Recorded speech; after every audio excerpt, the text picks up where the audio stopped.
Back in King David's time, there were some men who provided such wise discernment and such bold leadership that they became famous for it. It was their lasting testimony.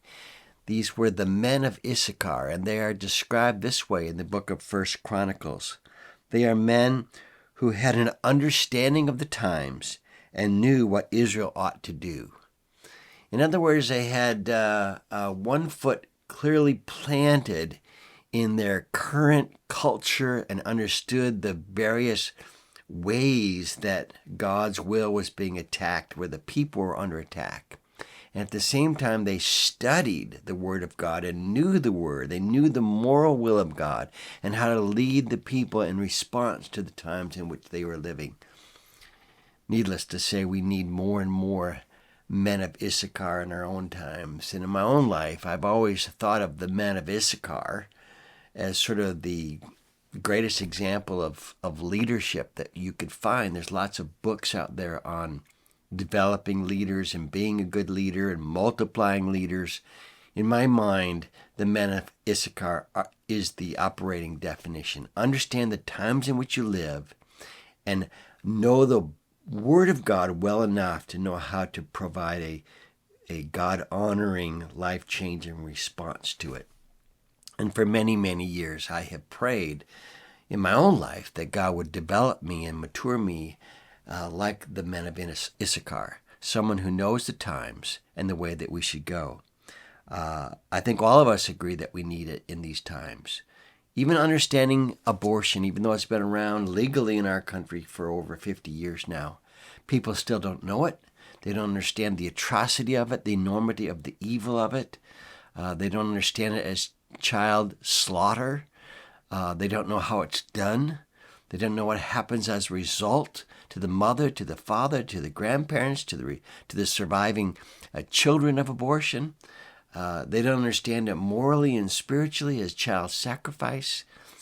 So it takes some people to know and understand it according to the will of God, and then bring to us as the people of God how to respond to it. Same thing is true with in vitro fertilization. Today, the pain of infertility is spreading. The more and more we abandon God's will for our lives regarding pregnancy and abortion, it leads to more infertility. And then there's just a percentage of the population of women who suffer the terrible pains of infertility. And without much thinking, they turn to IVF, in vitro fertilization. But there's no understanding of the process. And in IVF, we make many, many human embryos that are created, and then they're thrown into a refrigerator, and they're left there to die or to stay there for 5, 10, 15, 20 years. In many parts of the world now, they're just simply destroyed. So IVF is a serious moral threat to anyone who wants to respect the sanctity of human life. And yet, there aren't many people, spiritual leaders especially, who take the time to explain the times in which we live, IVF, and the way that we should go in addressing the pain of infertility. Same is true with contraception. There are different forms of contraception, and there are certainly hormonal contraceptives like the pill, IUD also, in which lots of evidence in which the way they work includes an abortifacient quality. Most of us don't know this. No one talks about it.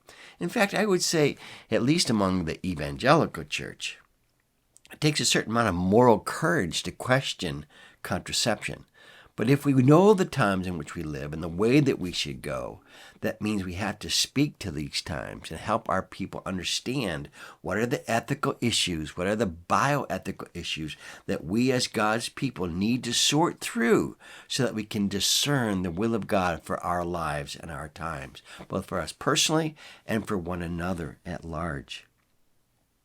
There's a quote from Martin Luther that I have always loved. No one really knows if Martin Luther said this, but he's been credited with saying, "If I profess with the loudest voice and the clearest exposition every portion of the truth of God except precisely that little point which the world and the devil are at that moment attacking, I am not confessing Christ. However boldly I may be professing Christ, I'm not confessing him. Where the battle rages, there the loyalty of the soldier is proved, and to be steady in all other battlefronts besides is mere flight and disgrace if he flinches at that point. In other words, Luther is saying we need men like the men of Issachar, people who understand the times in which we live and the way that we should respond. We need them in our homes. We need fathers and husbands to reassert their moral responsibility and not run from it, to understand the lines of attack on their family. We need to help leaders in our churches understand the lines of attack and find the moral courage to lead well in our times. I am off to Romania in just a few days, and I'll be meeting with leaders from all over that country, trying to raise up men of Issachar, people who understand the times and the way that we should go. Bring the Word of God to the people of God, knowing the very points of attack. And of course, while I'm doing that in Romania, we have a team right now this week in Brazil. We have Pastor Sandy and our own Jeannie Pernia that are down there, and they're meeting with leaders from 22 Latin American countries. And again, we're just wanting to ask God to raise up more men like the men of Issachar. As soon as I get back from Romania, our co-worker Mark heads off to Colombia to meet with leaders there, and then he goes off to Nepal and then India to work with our Passion Life team in India. Everywhere we go, we want to pray that God would raise up men like the men of Issachar, leaders who know the times and the way that we should go. I encourage you to join us in that prayer and to join with us. We're going to be in 5 countries in the 3 weeks leading up to Thanksgiving. It's a pretty busy time. And I earnestly invite you to join us as a financial partner, as a prayer partner. Follow up with us with questions that you might have, and watch for some of the updates that we'll send out. Thank you, and God bless.